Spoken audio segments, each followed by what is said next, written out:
Hello, everyone, and welcome to another chapter of Murder in Stratton County, written by Elizabeth Spoon and Ryland Mason, narrated by me, Brian Shepard. Chapter 8, Evidence Mounts. Part 1. It snowed through the night, heavy and windy, the strong gusts mounting the snow into heaps. Alice flicked on the kitchen light. Henry was just staring at her. "What?" she said. He meowed and jumped off the counter. She bent over and rubbed her hand across his back. Alice then looked out her kitchen window. The snow was mounded, 3 feet deep. Henry meowed at the window, showing his disapproval of the fluffy white stuff now blanketing the town. Alice then filled Henry's food bowl with a scoop of his favorite food into his dish and started a cup of coffee. "Well, let's see how delayed we are today." She flicked on the radio and her coffee started to brew. She stood quietly listening to the news commentary. Heavy snow had fallen all over the county. Several accidents, including one in the pass. And half the town was out of power. The city didn't fare much better. Power was out on all parts of the city. The roads were impassable. "We simply don't have enough crew to keep up with how fast it's coming down," the spokesman said.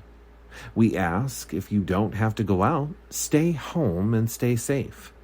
It's going to take some time to get things back up and operational, so please have patience." Alice clicked off the radio. Henry rubbing on her leg. "Guess I should get moving, huh, old friend?" He meowed again and disappeared into the study, no doubt to sit on the desk and groom himself. Alice took a big gulp of her coffee and headed back upstairs to get dressed and to start the task of shoveling a path to the sidewalk. As she was pulling on her trousers, the phone rang. Who could that be at this time, she thought. "Hello? Morning, Al." It was Shep. "Oh, good morning. You okay?" he asked. "What's going on? I figured you needed some time to dig out. It's deep out there." "I bet," Alice said. "I'm already dug out here. I'm going to head in and open the place." Alice smiled. "That's great. You aren't too tired from yesterday?" she asked. "Nah." "Did you ever hear from Bucky?" he asked her. "No, and I'm worried." Shep was quiet for a minute. "Well, I'm sure he'll turn up. You get yourself dug out and I'll see you down at the store. I don't think we're going to be too busy right off the bat anyway, so take your time." "Thanks, Shep. See you later." Shep hung up and Alice, pulling a hat over her thick brown hair, ventured outside to dig a path out. It was just starting to get light out. Shep's wagon roared into the parking space behind the store. The engine sputtered a little as he parked and killed the ignition. He stepped out, pushing the snow away from the bottom of the door. As he rounded the corner of the building to unlock the door, he could see Deputy Marks's cruiser parked in front of the store, idling.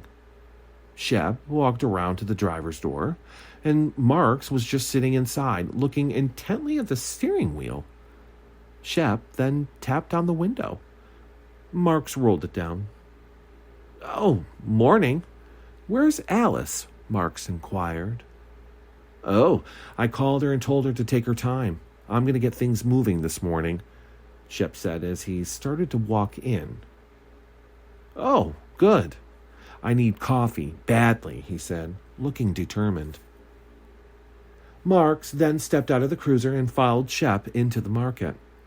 Shep turning on the lights and retreating to the kitchen to make coffee and to turn on the ovens. "So," Shep yelled from the kitchen, "any news on—" He paused. He stuck his head out the door. "You know, the body?" Marks just looked at him. I can't really discuss it with you, he said, poking at a muffin in the basket. There's a whole heap of things we don't know yet. Till we have more details, I can't divulge anything. Shep handed him a coffee cup. Here. Marks thanked him and pulled out a chair at the table to sit down. No paper, he commented. Shep looked out the window of the market. I'm guessing it was delayed, like most things this morning. It was now almost light out. Marks tossed a couple bucks onto the table. I better head to the station, talk to the sheriff. Shep just nodded at him while mixing batter for muffins. Stay safe out there. Marks stepped out the door, the wind swirling snow all around the sidewalk. He grabbed his coat, tight to him, getting back into his cruiser and heading off to the station. As the morning hours slowly ticked by, people were slowly starting to emerge, shovels in hand. Children, unknowing of what was really unfolding, played on sleds and bounded through piles of unpacked snow, enjoying the early snow day of the school season. The sound of snowblowers filled the air as sidewalks began to clear and the snow continued to fall at a steady pace. Brian, still weary from all the events, stirred from his slumber inside his cottage. He stepped into his living room, hot embers still burning in the fireplace. He poked at it and threw on some wood. His mind reviewed everything that was going on. He looked around the sheetrock still strewn around the room. I better clean this up. He reached for the phone that had been hidden in the wall and picked it up, dialing his office. The phone rang and rang. He hung up. Debbie isn't there yet, no doubt delayed by the snow. He reached for his cell phone, scrolling through his contacts looking for her home number. Picking up the phone again, he dialed, waiting for a connection on the other end. There was nothing. It just rang. Brian decided to get a shower and stay within the walls of his warm cottage. As he was heading for the bathroom, the phone rang. Hello? He answered. Yes, you called, sir? It was Debbie, his secretary. I'm not coming into the office today. He could hear her breathe a sigh of relief. I hadn't planned to either, sir. The snow is very deep, and conditions are less than favorable to venture out, she stated. Then you enjoy your day off, he said. She thanked him and hung up the phone. Brian, throwing another piece of wood into the fireplace, set off to shower and get motivated to clean up the mess that was in his living room, still wondering if there were any updates or information that Dugan may have received over the long night that had passed. Deputy Marks pulled up in front of the station. Through the sheets of snow still pounding down from the sky, he could barely see the stairs leading to the lobby. He made a beeline for the lobby, shaking off the cold and snow as he went to the side door leading into the main office. It was still quiet inside the station. A couple of desk lights left on by people in a hurry to get out and get home to their loved ones. Marks sat down at his desk. A note sat atop of a blue folder. It was from Dugan. The note read, Marks, please review and sign off on this paperwork so we can add it to the case file. Sheriff Dugan Ratchet. Marks pushed the note aside, opening the folder. As he began to review it, the door opened to the main office. That was the sheriff. Morning, Marks. Good morning, sir. No, not really, he said as he stripped off his heavy coat and scarf, slinging them over his chair aside Marks's desk. I barely slept. There was a bad accident on the pass last night. Crews were already at it to try and clear the wreck, which caused a small avalanche. Marks just looked at Dugan. You look more worried than normal, Dugan, rubbing the back of his neck. I think we may have more of a tragedy to tell of, he said with a sad look on his face. What do you mean? Marks pushed his chair out and stood up. I'm not sure yet, but I think my friend from the city may have been the one in the crash. It's too soon to get any information, and the lines are down on the other side of the pass. So again, it's a waiting game. Marks walked around from his desk. Just then, the phone rang. You gonna get that? Dugan turned and walked towards his office, opening the door and clicking the overhead light on. It buzzed for a second before flickering and fully illuminating the room. Dugan sat down at his desk.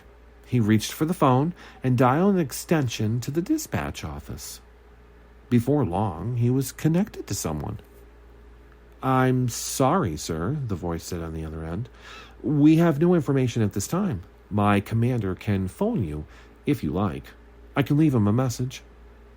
Yes, thank you. Dugan then hung up the phone. A waiting game, he said out loud to himself. Marks then knocked on the door. Sir, here is that folder you wanted me to sign off on. Oh, and the phone call earlier was from Jeb Thompson. Jeb Thompson? Yeah, his brother Bucky is missing. Dugan shook his head. What is going on around here? I don't know, sir, but he said it's been 24 hours and he's worried, so he's coming in as soon as possible to file a missing persons report.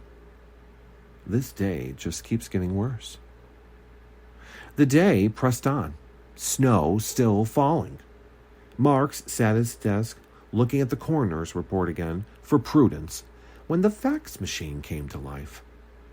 Several sheets of paper feeding through the machine popped out of the other side. Marks stepped over to the machine, retrieving them. Dugan emerged from his office. Was that the fax machine? He asked. Yeah. Marks handed him the papers. Looks like they got the lines working again on the other side of the pass, Marks said. On the cover sheet of the fax was a note to Dugan. From Commander Wallace, Stratton County State Police Barracks. Be advised. Sensitive content. Please contact me at my office immediately. Just as Dugan was about to call, Jeb Thompson walked into the lobby. The door swung hard in the gust of wind. Marks opened the main office door to let him in. Dugan looked up from the fax, looking at Jeb. Morning, he said solemnly, and closed the door to his office. He sat down, picking up the phone to dial the number on the front of the fax, watching through his office window at Jeb and Deputy Marks. Have a seat here, Marks pointed towards the chair with the sheriff's hat and coat still in it. He scooped them up as Jeb sat down and hung them on the hook outside Dugan's office. Returning to his desk, Mark sat down and looked over at Jeb. So, what's going on? Marks asked. Jeb filled Marks in on Bucky, and that he had disappeared shortly after he had told him he was selling their parents' house. Bucky got very angry and stormed off. I tried searching for him everywhere. I think he might be, but to no avail. Jeb just put his head in his hands and looked down to the floor. Marks wrote everything down and stood up. Let me get this filed at once, and we will contact you if there are any leads on his whereabouts. Jeb stood up, zipping up his coat. Phew. I know my brother isn't all together because of his drug use, but he's still my brother. I don't want any harm to come to him. Marks looked at the distressed look on his face. We will find him. Try not to worry, he said, trying to reassure Jeb. Jeb turned and exited into the lobby, pulling on his collar. Dugan opened the door to his office and stepped out. Marks turned to look at him. Don't bother with that missing persons. What? Why? Marks asked, confused. I just got off the phone with the commander at the barracks. Marks then just leaned against his desk. More bad news, he said. I'm afraid so. Dugan handed him the fact sheets. Marks looked down and started to read them. He then looked up to Dugan, who was rubbing his hands together as if they were cold. Is this accurate? Marks wondered. Yes, it is. The facts read as follows. 2 DOAs recovered from Mountain Pass collision. Both identified. 1 Dennis A. Malloy of Stratton County. 1 Buckland Thompson of Stratton Township. Both victims sustained critical injuries leading to the death of said persons. 3rd victim from upstate transported to Bethany Hospital in critical condition. Identity still pending. 2 vehicles towed from site. Marks put the facts down on his desk. I'm sorry, sir. Dugan stood up straight. There seems to be a string of bad omens lately around here. Marks just shook his head in agreement. I do agree, sir. What was Bucky doing with Malloy? Who had stolen the maid's car from the trailer park and dumped it in the city? More burning questions persisted in Dugan's mind. Why did someone try to kill Brian by trying to burn his house down? Why was the maid silenced? Dugan decided to call Brian and update him. He went back to his office, dialing Brian's cell phone. No answer. Hey, Marks, where did you find that number for the mayor's cottage? Marks grabbed the number from his Rolodex and handed it to Dugan. He dialed, waiting for a connection. It started to ring. Still, no answer. Dugan had a strange feeling of dread come over him. He stood up, grabbing his coat and hat. Marks, I'm heading out to the cottage to check on the mayor. He isn't answering. As Dugan headed for the door, the fax machine screeched to life once more. Dugan stopped in the doorway. Holding the door open with his foot, Marks grabbed the paper and looked at it. What is it, Marks? Dugan asked, raising his eyebrows. It's the lab report from the evidence in the car, Mark answered, reading the report. What's it say? The prints lifted from the steering wheel belonged to Bucky, as well as prints lifted from a disposable soda cup and various other items. Add it to the case file. I'll be back in a short while. Dugan exited the lobby, heading for his cruiser. Mark's photo copied the facts and added it to the growing case files on his desk. The day was sure to be a long one, he thought. His stomach growled. I better get something to eat. He headed for the door, his coat in hand. Marks headed for the barber shop to see if Jeb was there. As he exited the outer door, he could see the sheriff's tail lights rounding the corner to head out towards the mayor's cottage.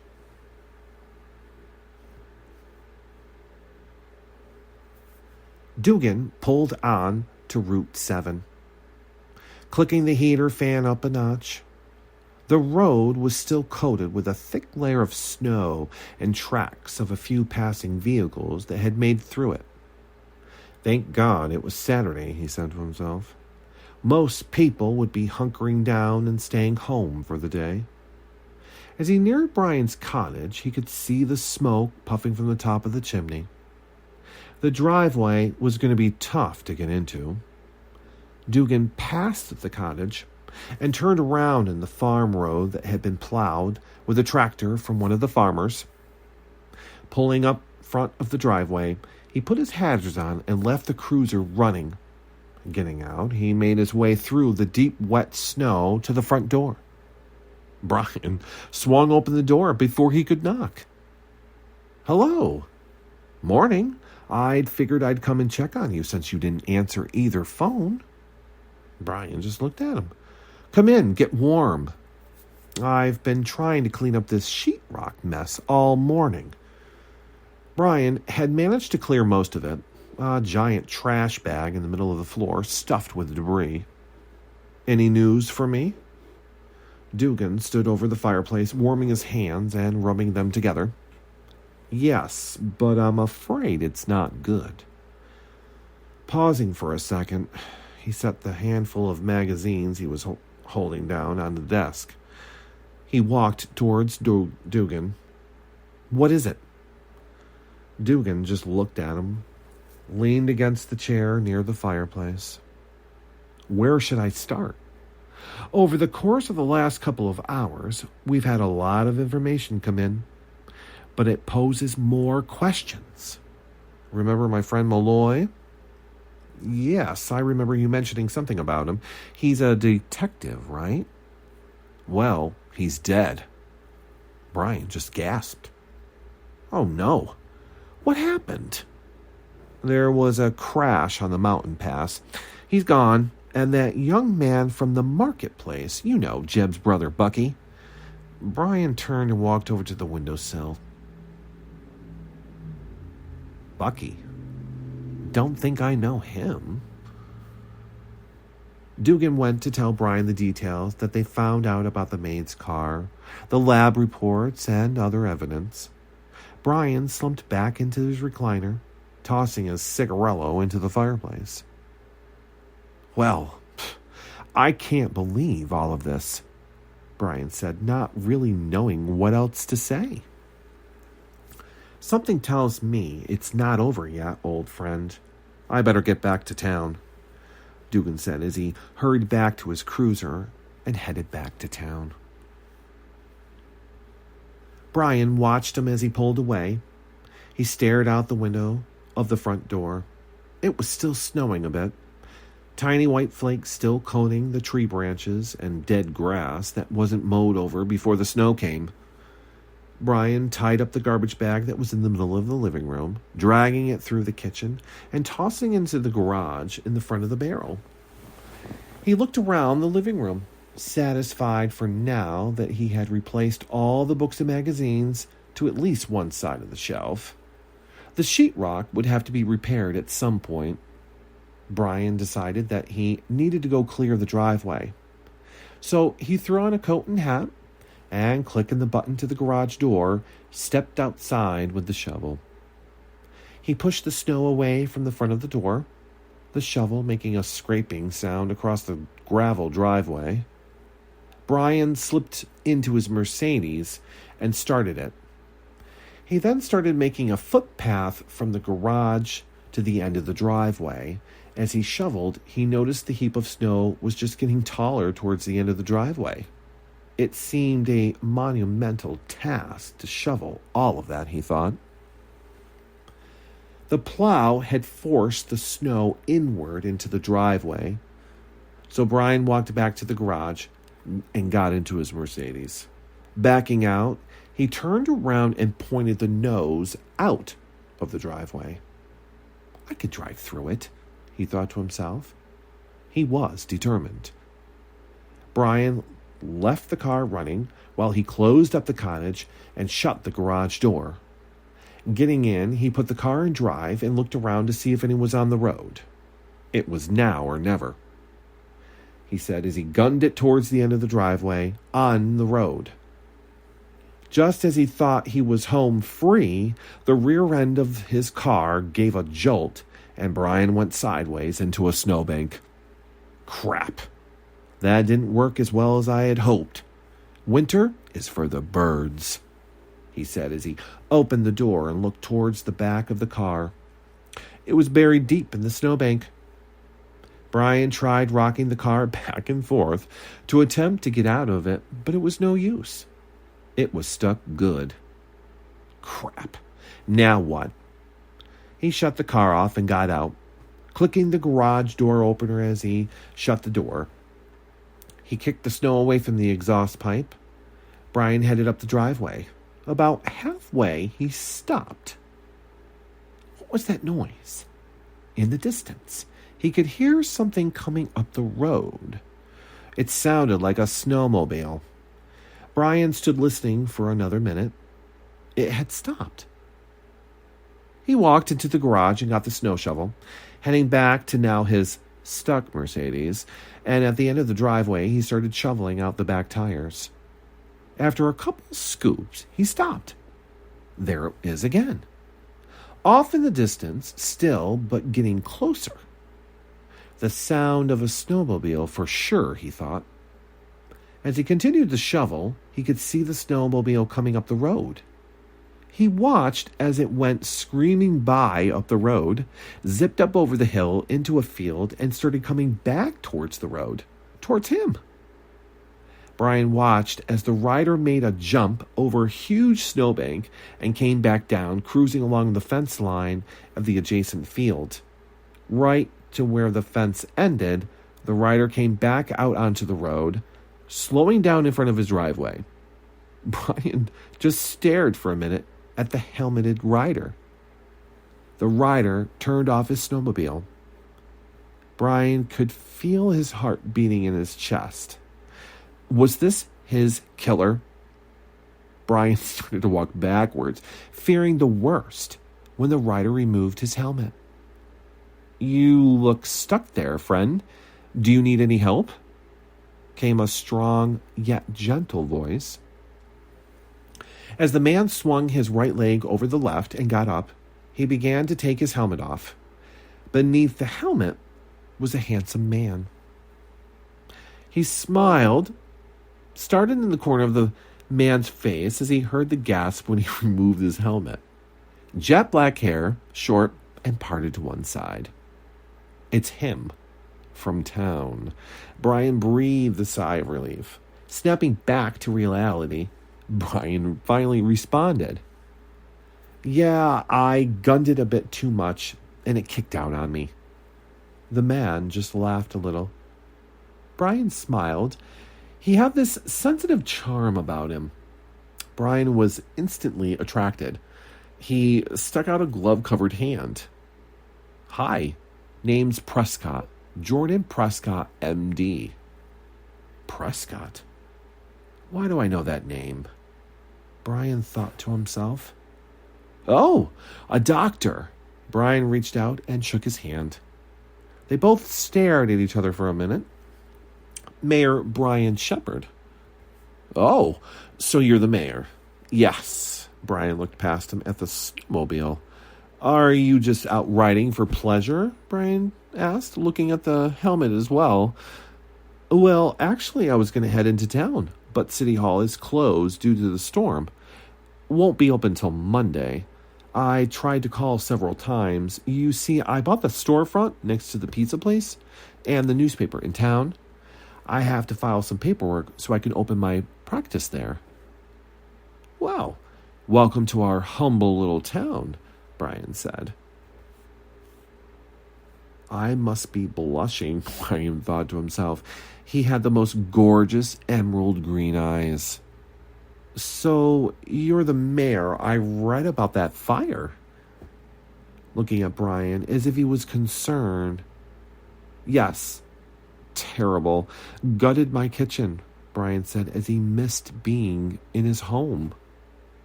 "Well, you've got this cozy little place." The doctor pointed towards the cottage. "Yeah, this is nice," nodding in his agreement. "So, what kind of doctor are you?" "General practice. I have to do some renovations to the place before it's ready." Brian scooped another shovel full of snow away from the tires, tossing it behind him. "Let's see if we can get you out." Jordan took the shovel from him. "Go ahead and get in and start it up," he said, pointing to the driver's side door. With a little effort, they managed to get the Mercedes out of the snowbank. Brian backed it up to the driveway and back into the garage. Jordan then just walked up the driveway, waiting for Brian to get out. "Here's your shovel.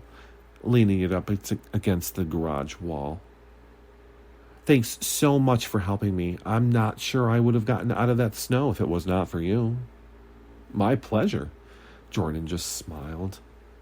Would you like to come in for coffee or something? Brian offered. It was the least he could do for the man who just saved him from a snowy mess. Sure. And then they went into the cottage. Jordan was just standing in the kitchen looking around. What happened to your living room? He asked, looking confused at the hole in the wall.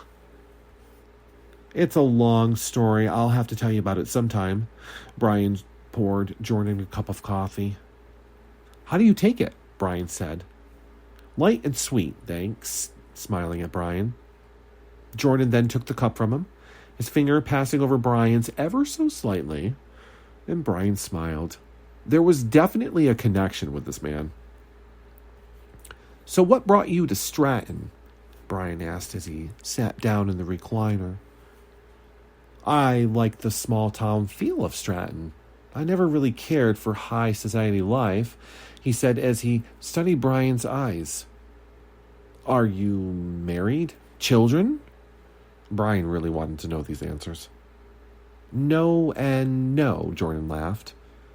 I've been so busy with my career, I didn't have time to date or invest in a relationship. How about you? Brian just looked at him. Same here, busy with my career, Brian replied. Truth was, there was not a lot of choices for him out here. Jordan set his coffee cup down on the counter, pulling his sleeve back to look at his watch. I should go. Oh, so soon? And they both stood up. Yes, I'm supposed to meet the realtor at my place to finalize the paperwork. She phoned me and said that she would be staying in town due to the storm. Hopefully, she can make it out here. Would you like to come with me? See the farm?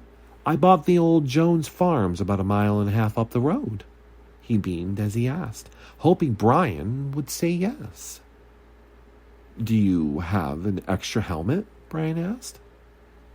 Sure do. You might want to throw on an extra layer of clothes, though, Jordan said, looking at Brian up and down. Excited, Brian went into the bedroom to grab a sweater and dig for a hat and scarf. I hope you don't mind me saying this, but I love your red hair, he said, blushing a deep pink. Brian smiled as he dug through his bag of hats. Wow, he thought. This guy is perfect. Well, thank you, he shouted from the bedroom. Stepping into the hallway, pulling at his hat. It's natural, Brian said, running a hand through it. Jordan just looked at him. I know. Well, are you ready? Brian, pulling out his gloves. Ready to leave. Sure am. They opened the door to the garage, clicking the button once again to open and then close the door. We can go out this way, he said. They went out the front door. They went out the front and down the steps. He hopped onto the back of the snowmobile, Jordan firing it up. Hang on tight, he said as they took off, bounding over the snow piles and cutting up through the field, heading for Jordan's newly acquired farm. Back in town, Deputy Marks was making his way over to the barber shop. The sign in the window said closed, but he could see Jeb inside. He tapped on the door, and Jeb came to the door and opened it. Hi, do you have any news of my brother? Deputy Marks then stepped inside. You better sit down for this. Jeb sat down in one of the barber chairs. It isn't good, is it? Jeb asked with worry in his voice. No, I'm afraid it's not good. Marks explained that Jeb that Bucky had stolen Wainwright's car and abandoned it in the city. Fingerprints lifted from the car proved he was in it and driving it.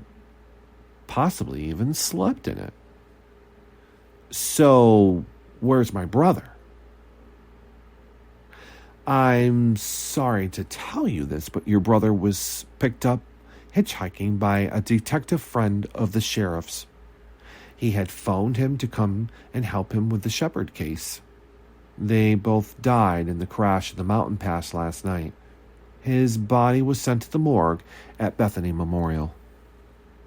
Jeb broke down and started to weep. I knew I should have tried harder to look for him.